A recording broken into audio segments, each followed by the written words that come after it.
আসসালামু আলাইকুম। ২০২৪ সালের ৫ই আগস্ট মেটিকুলাস ডিজাইনের মাধ্যমে যে সামরিক অভ্যুত্থানটি সংঘটিত হয়েছিল, সেই অভ্যুত্থানের পরে বাংলাদেশের রাষ্ট্র ক্ষমতায় আসে ডক্টর ইউনূসের নেতৃত্বাধীন একটি সরকার। মূলত মেটিকুলাস ডিজাইনটি ডক্টর ইউনূসের মাধ্যমেই হয়েছিল। তারপরে একটি সাজানো নির্বাচনের মাধ্যমে রাষ্ট্র ক্ষমতা তুলে দেওয়া হয় বিএনপি সরকারের কাছে। দেখুন, ডক্টর ইউনূস সরকার বলুন এবং বিএনপি নেতৃত্বাধীন তারেক রহমানের সরকার বলুন, এই দুই সরকারই একটি ন্যারেটিভ বাংলাদেশের মানুষের ভিতরে দাঁড় করানোর চেষ্টা করে। সেটি হচ্ছে ২৪ সালের ৫ই আগস্ট বঙ্গবন্ধু কন্যা দেশরত্ন শেখ হাসিনা ভারতে হেলিকপ্টারে করে এবং পরবর্তীতে সেনাবাহিনীর কার্গো বিমানের মাধ্যমে পালিয়ে গিয়েছে। কিন্তু এই যে ন্যারেটিভটা এতদিন ধরে তারা বলে আসছিল বা চালিয়ে আসার চেষ্টা করছিল, সেই ন্যারেটিভের জবাবে বঙ্গবন্ধু কন্যা দেশরত্ন শেখ হাসিনা বারবার বলেছেন যে তিনি পালিয়ে যাননি। আহ, তার নিরাপত্তার জন্য তার নিরাপত্তা রক্ষীরা তাকে ভারতে রেখে এসেছেন এবং তিনি ভারত যাওয়ার সময় তিনি নিজে জানতেও নেন না যে তাকে ভারতে নিয়ে যাওয়া হচ্ছে।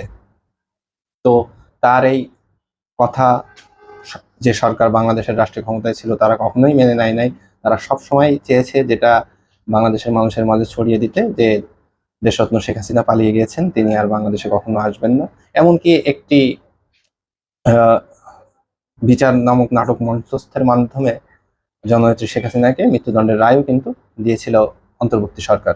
তো গত বছরের যখন এনসিপির একটি কর্মসূচি ছিল গোপালগঞ্জে, সেই এনসিপির কর্মসূচিতে গোপালগঞ্জে বেশ সংখ্যক মানুষকে গুলি করে হত্যা করে সেনাবাহিনী এবং পুলিশ। তো এরপরে কিন্তু জননেত্রী শেখ হাসিনা দেশে আসার একটি ঘোষণা দিয়েছিল। তো তখন সেটাকে নিয়ে সরকার পক্ষের বিভিন্ন লোক ট্রল করেছে যে কবে আসছেন, আসেন না কেন, চলে আসুন। এই ধরনের ট্রল কিন্তু হয়েছে অনেক সময়।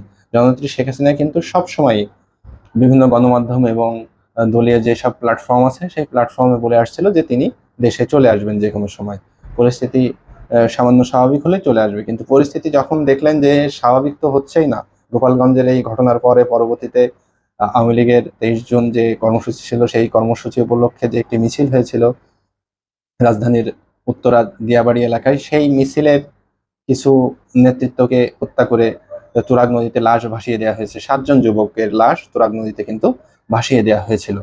এর পরিপ্রেক্ষিতে দেশরত্ন শেখ হাসিনা তা বিভিন্ন প্ল্যাটফর্মে কিন্তু বলেছেন যে এই যে যে অন্যায়গুলো হচ্ছে, তার নেতাকর্মীদের উপরে যে অত্যাচার করা হচ্ছে, সেগুলো কিন্তু আর কোনোভাবেই সহ্য করা যায় না। তিনি এটার একটি শেষ দেখতে চান, বিহিত দেখতে চান, তিনি দেশে আসবেন।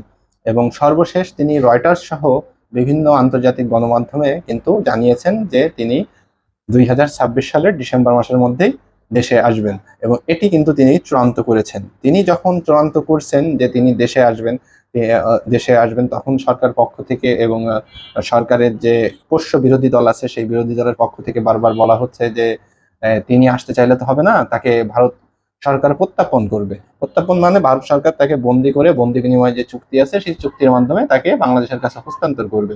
শেখ হাসিনা নিজে আসলে হবে না, আসুক সে, আসলে তাকে জন্য কারাগার রেডি আছে, ফাঁসির মঞ্চ রেডি আছে। বিভিন্ন জন বিভিন্ন মতার ব্যক্তিরা বিভিন্ন কথাবার্তা বলছেন। তা শেখ হাসিনা তো আত্মসমর্পণ করতেই আসছে। এখন আত্মসমর্পণ করার পরে যদি আপনারা মনে করেন যে তাকে ফাঁসিতে ঝুলিয়ে দিতে হবে, দিয়েন আপনারা ঝুলিয়ে।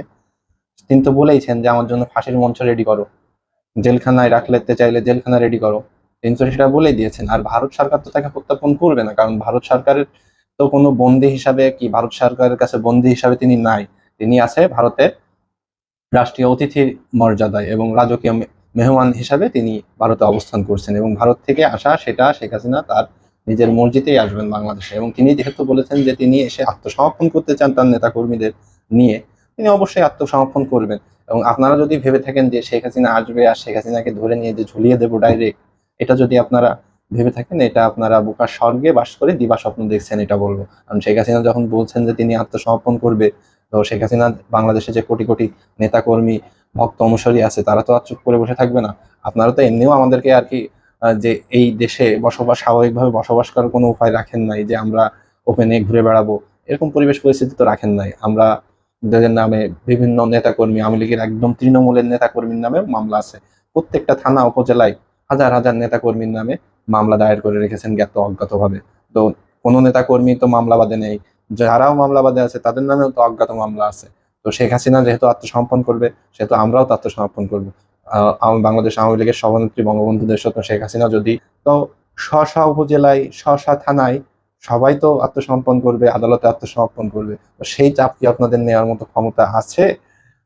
জননেত্রী শেখ হাসিনা যদি ঢাকায় অবতরণ করেন, ন্যূনতম 1 কোটি লোক ঢাকায় আত্মসমর্পণ করবে, এয়ারপোর্টে তাকে রিসিভ করতে যাবে, এবং এয়ারপোর্ট, থানায় বলুন, ঢাকা আদালতে বলুন, আত্মসমর্পণ কিন্তু করবে তারা। শেখ হাসিনা যদি এমন একটি কর্মসূচি দেয় এবং এমন একটি নির্দেশ দেয়, তাহলে কিন্তু সবাই এটি করবে, এটি করবে। তো আপনারা যারা ভাবছেন যে শেখ হাসিনা আসবে আর শেখ হাসিনাকে গ্রেফতার করে নিয়ে যে ফাঁসিতে ঝুলিয়ে দেব, তাদের তখন কি থাকে সেটা কিন্তু আমরা দেখব, যে তারা তখন কি করে। আমরাও আমাদের স্ব থানায় সারেন্ডার করব। আওয়ামী লীগের হাজার হাজার নেতাকর্মী স্ব থানায় এবং উপজেলায় সারেন্ডার করবে। আর আপনারা যদি জননেত্রী শেখ হাসিনার প্রত্যাবর্তনকে ভয়ই না পান, তাহলে কেন বলছেন না যে তিনি যদি আসতে চান স্বাভাবিকভাবে আসুক, তারপরে তিনি আপিল করবেন, বিচারে যেটি রায় হবে সেটি তিনি ভোগ করবেন। আপনাদের যে আইসিটি নামক যে নতুন আদালতটি হয়েছে, একটি নাট্যমঞ্চ, সেখানের যে চিফ প্রসিকিউটর আছে, চিফ প্রসিকিউটর এর আগে কিন্তু বলেছেন যে শেখ হাসিনা যদি আসেন দেশে এসে তিনি তার মামলাগুলো আইনিভাবে মোকাবেলা করতে পারবেন, আপিল করতে পারবেন। এখন আজকে তার কথা কিন্তু আবার উল্টে গেছে। এখন তিনি বলছেন যে শেখ হাসিনা আসলে ওইভাবে আসতে পারবে না, তাকে ভারত সরকার প্রত্যার্পণ করবে বন্দি বিনিময় চুক্তির আলোকে, তাকে হ্যান্ড ওভার করবে। শেখ হাসিনার নিজ থেকে দেশে আসার সুযোগ নেই, ভারত সরকারই তাকে প্রত্যার্পণ করবে, এবং তিনি আসার পরে আপিল করার সুযোগ পাবে কিনা সেটাও ভাবতে হবে।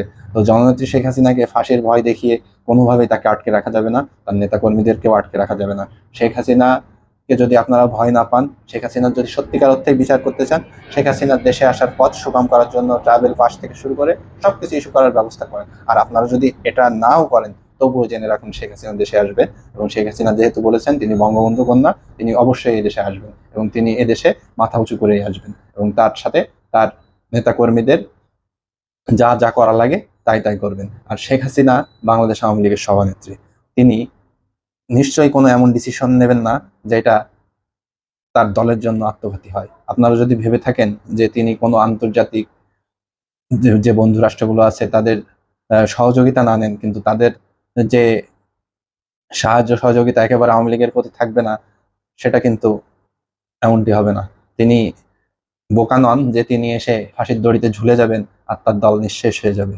আওয়ামী লীগের কোটি কোটি নেতাকর্মী আছে, তাদের জন্য যা করার তিনি সেটা ভালোভাবে ভেবে করবেন, এবং ভেবেই আসবেন দেশে, এবং এসে যদি সারেন্ডার করার আগে সারেন্ডার করবেন, যদি আন্দোলন সংগ্রামের মাধ্যমে এই পাতানো নির্বাচনের অবৈধ সরকারকে উৎখাত করা লাগে, তিনি উৎখাত করবেন। তিনি যদিও এটা বলেন নাই, তিনি বলেছেন যে তিনি বাংলাদেশের আইন মেনে তিনি আত্মসমর্পণ করবেন তার নেতাকর্মীদের।